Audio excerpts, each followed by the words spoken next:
ketika seorang bernama Dasur berniat membunuh Nabi Muhammad. Siang itu panas dan sepi.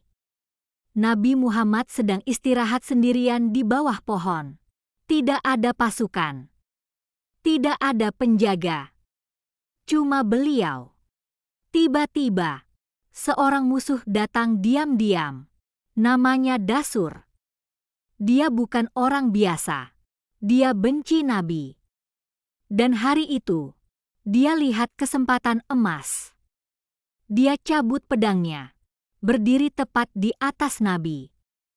Pedang itu sudah siap turun. Nabi bangun. Melihat pedang itu, menatap wajah pembunuh di depannya. Dasur tersenyum sinis. Dia berkata, "Sekarang siapa yang bisa menyelamatkan kamu?"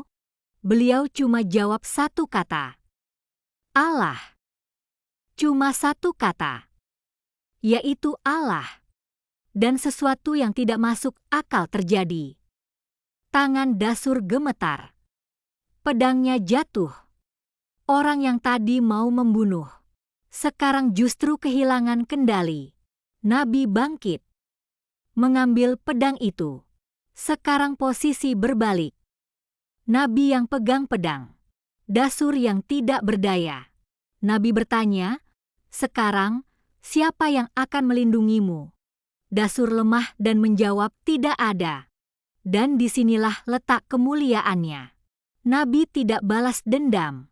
Beliau berkata, "Allah yang akan melindungimu." Lalu pedang itu dikembalikan. Dasur dilepas.